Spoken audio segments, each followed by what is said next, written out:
تعرف إن السينما المصرية كانت واحدة من أكبر الصناعات السينمائية في العالم؟ في أوقات كانت السينما المصرية بتتصدر المشهد العربي وبتحقق نجاحات كبيرة، لكن دلوقتي الأمور اتغيرت. ليه السينما المصرية بقت تواجه أزمة حقيقية؟ وإيه اللي فقدناه في الأفلام اللي كنا متعودين عليها؟ في الحلقة دي هنتعمق مع بعض في أسباب تراجع السينما المصرية، ونشوف إيه اللي حصل بالظبط. هل هو تراجع في الجودة بس؟ ولا إحنا مش قادرين نعمل أفلام تلمسنا؟ ولا في أكتر من سبب خلى الأمور توصل للنقطة ديت؟ وهل السينما المصرية خلاص رايحة في حتة وحشة ومش راجعة تاني؟ لو عايز تعرف السينما المصرية بجد رايحة فين، وإيه العوامل اللي حصلت اللي خلتنا نوصل لكده، تابع معايا الحلقة للنهاية، وبعدها ما تنساش تكتب لي رأيك في التعليقات. في يوم من الأيام كان في شاب اسمه كريم بيعشق السينما من وهو صغير، وتعود كل أسبوع يخرج هو وأصحابه للسينما. بعدها يرجعوا على القهوة يتكلموا على الأفلام اللي شافوها، وكانت الأوقات اللي بيدخلوا فيها السينما هي لحظات السحر. كريم وأصحابه كانوا بيشوفوا الأفلام كأنها بوابة لعالم مختلف، مكان ينسوا فيه همومهم ويعيشوا تجارب جديدة تديهم أمل في بكرة وتخليهم قادرين يكملوا. وفي يوم وهو في طريقه للسينما عدى على بوابة السينما القديمة اللي كان بيروح فيها وبيتفرج على الأفلام، بس لقاها مقفولة والتراب مالي المكان.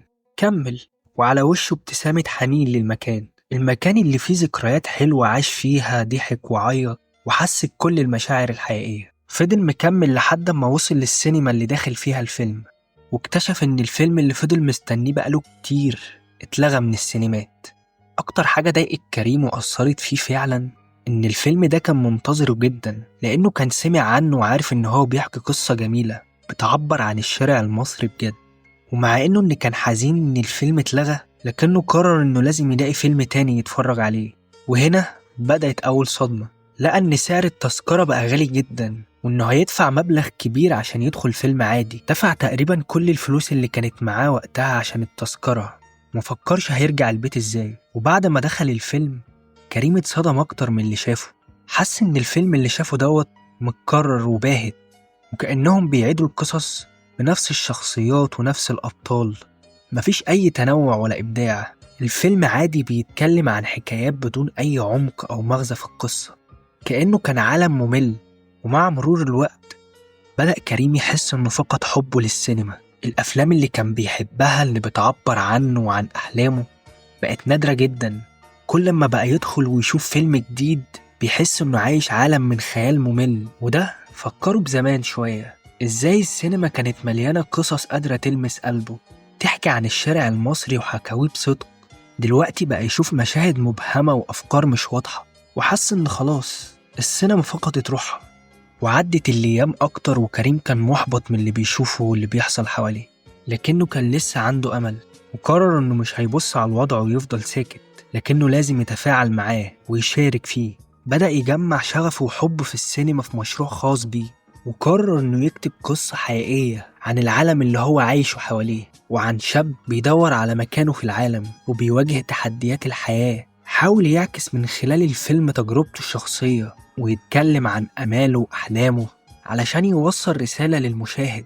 كان بيحاول يحيي روح السينما من جديد، كأنه عاوز يقول للناس مفيش أزمة لو إحنا عملنا أفلام اللي بتعبر عننا. السينما في مصر كانت زمان حاجة كبيرة، مش مجرد فيلم بيتعرض، لكنها كانت بتشكل وعي الناس وبتحكي عن قضيتهم وتفاصيل حياتهم. كنا بنشوف أفلام تجمع الناس وتسيب فيهم أثر حقيقي، وأسماء زي يوسف شاهين وصلاح أبو سيف وعاطف الطيب ومحمد خان وغيرهم كتير قدرت تصنع بصمة لسه واضحة لحد النهاردة. لكن دلوقتي لو بصينا على الوضع الحالي وفي السنين الأخيرة هنلاقي السينما في مصر واجهت تحديات كبيرة خلتها تخسر جزء كبير من جودتها وعدد الأفلام اللي بتطلعه كل سنة. علشان تفهم ده لازم تبص على العوامل الكتيرة اللي أثرت، والحقيقة إن كل عامل فيهم ليه دور كبير في الصورة اللي وصلنا ليها النهاردة. في الحقيقة من كتر ما هم حاجات كتير محتارة ابدأ منين بالظبط. خلينا أبدأ لك مثلا من ناحية المناخ الفني ونقارن بين زمان ودلوقتي. زمان كان المناخ الفني في مصر غني ومليان بالناس اللي عندها رؤية وعمق ثقافي، وده اللي بيخلي الأفلام ليها قيمة وطابع مختلف. وقتها كان في كتاب كبار لكل مرحلة زي نجيب محفوظ وبعدها وحيد حامد، اللي قدروا بأعمالهم يعكسوا المجتمع المصري بكل تفاصيله، وحكاياتهم كانت طالعة من قلب الشارع المصري، فبالتالي الجمهور كان شايف نفسه في السينما المصرية. أما دلوقتي للأسف المناخ اتغير كتير، في نقص في الثقافة العامة، اللي بتأثر على الفنانين وكتاب السيناريو من ناحية التنوع والأفكار الإبداعية. ودايما الكتاب الجداد محصورين في عوالم ضيقة بعيدة عن الواقع والناس الحقيقية، وده بيخلي السيناريوهات متشابهة جدا وما فيهاش أي تنوع، لأن الكتاب اللي أنا ذكرتهم دول كانوا بيشتركوا مع المجتمع والناس الحقيقيين، وده كان بيديهم فهم أعمق للشخصيات اللي بيكتبوا عنها. دلوقتي الموضوع اختلف شوية، والكتاب بقت دايما مش متصلة بنفس الطريقة، وده بالطبع أثر على جودة الأعمال اللي بتتقدم النهاردة، وخلى السيناريو المكتوب فيه مشكلة كبيرة. ونادر كل فترة لما تلاقي سيناريو فيلم حقيقي جميل. ومش بس كده، عندك كمان حرية التعبير اللي بقت عائق قدام كتير من المبدعين. الرقابة دلوقتي بقت مركزة على كل حاجة، ايه اللي ينفع يتقال وايه اللي ما ينفعش يتقال، بدل ما تسيب المجال للناس تبدع براحتها. بس ده مش غريب، احنا متعودين عليه، لكن دلوقتي زاد أكتر، مع إن ده بيحد من الأفكار والإبداع. لكن في دول تانية عندها قيود أكبر، ورغم كده بتنجح إنها تعمل أفلام جميلة جدا، زي إيران اللي السينما عندهم متفردة، علشان المبدعين هناك لسه بيلاقوا طريقة يعبروا بيها عن أفكارهم وعن نفسهم بشكل حقيقي.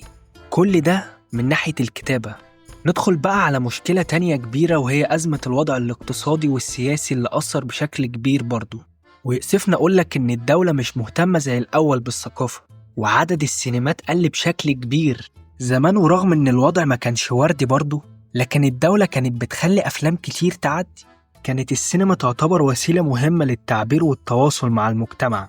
ده خلى الصناع في الفترة ديت يعملوا أفلام مهمة جدا، وطلعت أفلام ليها ثقل وبتعكس حياة الإنسان وأفكاره بشكل حقيقي. دلوقتي بقى اللي محتكر السوق بشكل كبير هو الدولة، وهنتكلم أكتر قدام في الحلقة عن شركات الإنتاج وإيه اللي بيحصل معاها. لكن خلينا دلوقتي نعرف برضو السبب المهم والمؤثر جدا في رأيي، وهو قلة عدد السينمات وارتفاع أسعار التذاكر.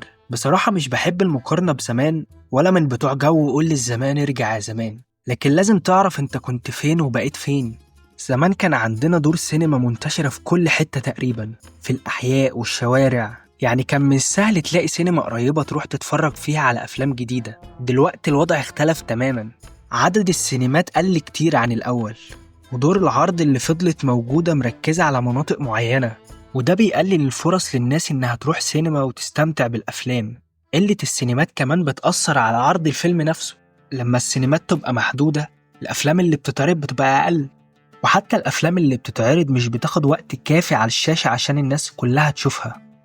وخد المثال ده عندك، فيلم أهل الكهف، يعني ممكن فيلم ينزل النهاردة وبعدها بكام أسبوع يتشال، وده بيضيع على كتير من الناس فرصة إنها تشوف الفيلم في السينما. كأن ده مش كافي، تلاقي كمان إن أسعار تذاكر السينما نفسها بقت غالية جدا، يعني التذكرة ممكن توصل دلوقتي في المكان العادي من 100 ل 150، وده بقى عبء على ناس كتير، خصوصا في ظل الظروف الاقتصادية اللي كلنا عايشينها. السينما اللي كانت زمان وسيلة للتسلية وبسيطة ومتاحة لكل الناس، دلوقتي بقت رفاهية، وناس كتير بقت تضطر تستغنى عنها وتكتفي بالمشاهدة في البيت. فكل ده، قلة السينمات وارتفاع أسعار التذاكر، بيخلي السينما تجربة مش متاحة لكل الناس زي زمان، وده بيأثر بشكل كبير على علاقتنا بالسينما كجمهور. فبنبقى كده مش بس محرومين من أفلام كتير، لكن كمان محرومين من تجربة السينما نفسها، التجربة الفريدة اللي كفيلة لوحدها تعيشك في سحر وحب للسينما، واللي هي من زمان كانت حاجة مميزة وبسيطة تقدر تروحها وتستمتع بيها. وده كمان خلق مشكلة كبيرة لشركات الإنتاج والمنتجين نفسهم. وخليني أقولك معلومة كده، إن من 2008 لحد 2023 في حوالي 73 شركة إنتاج عملت فيلم واحد وبعدين قفلت، خرجت من السوق تماماً. وده مش رقم عادي، ده بيكشف لينا قد إيه سوق السينما المصرية بقت مش أمان بالنسبة للمستثمرين، واللي بقوا خايفين يجازفوا بفلوسهم في مشاريع ممكن ما ترجعش عائد ليهم. ده ممكن يقول لي جايز ال 73 فيلم دول ما كانوش حلوين بالشكل الكافي علشان كده فشلوا. هقول لك عندك حق، بس مش بالظبط كده برضه، لأن كمان للأسف فكرة إنك تلاقي منتج فاهم في الصناعة يقدر يطلع شيء ليه قيمة وحقيقي بقى صعب دلوقتي. في الحقيقة ما بقاش موجود ونادر جدا، لأن مش أي حد معاه فلوس ينفع يبقى منتج. الموضوع بيدخل فيه مسائل كتير قوي. المشكلة كمان في قلة عدد شركات الإنتاج والمنتجين الكويسين، دي سلسلة مشاكل كلها مرتبطة ببعضها. يعني لما أسعار التذاكر تزيد، ناس كتير مش هتقدر تروح السينما أساسا، وده بيقلل من الجمهور وبالتالي الإيرادات تقل برضه. وطبعا عشان تبقى عارف زيادة الأسعار مش جاية من فراغ، في تكلفة بتزيد على أصحاب السينمات زي الكهرباء والمية، وكل ده بيترجم في الآخر لتذكرة أغلى للمشاهد. ولما عدد الجمهور بيقل، الشركات والمنتجين بيتأثروا بشكل كبير، عشان بيبقى صعب إنهم يرجعوا فلوسهم أو يحققوا أرباح كويسة، فبالتالي الإنتاج هيقل أكتر وأكتر، وعدد الأفلام في السنة هيكون لا يجتاز 20 فيلم. وكمان نقص عدد دور العرض بيقفل الباب قدام أفلام جديدة إنها توصل للناس، فبيبقى صعب إن الأفلام تحقق نجاح كبير أو تبقى ليها جمهور واسع. يعني من الآخر كده السينمات بقت بعيدة عن الناس، ولا الأفلام بتنوعها موجود زي زمان، ولا حتى تذكرة السينما بقت في متناول الجميع. فالنتيجة النهائية إن المنتجين وشركات الإنتاج بقوا في وضع صعب جدا، كل واحد بينزل فيلم وهو حاطط إيده على قلبه، لأن كل الظروف بتضغط عليه، من قلة الجمهور لارتفاع التكلفة. ده حتى كمان المنتجين الكبار اللي عندهم خبرة بقوا محصورين في عدد إنتاجات محدود، ده نتيجة لظروف السوق والتحديات اللي بيواجهوها. وبقت الأفلام تتوقف على مواسم، العيد الكبير، العيد الصغير، أفلام في الصيف وأفلام رأس السنة. مفيش على مدار السنة أفلام بتنزل جديدة ومختلفة. ده غير كمان إن إحنا بقينا مفتقدين للمنتج اللي بيؤمن بمشروعه بيحاول يقدمه بشكل مختلف، وده بيسبب إن صناع الأفلام نفسهم بقوا في حيرة، مش عارفين يقدموا إيه عشان يرضوا الجمهور.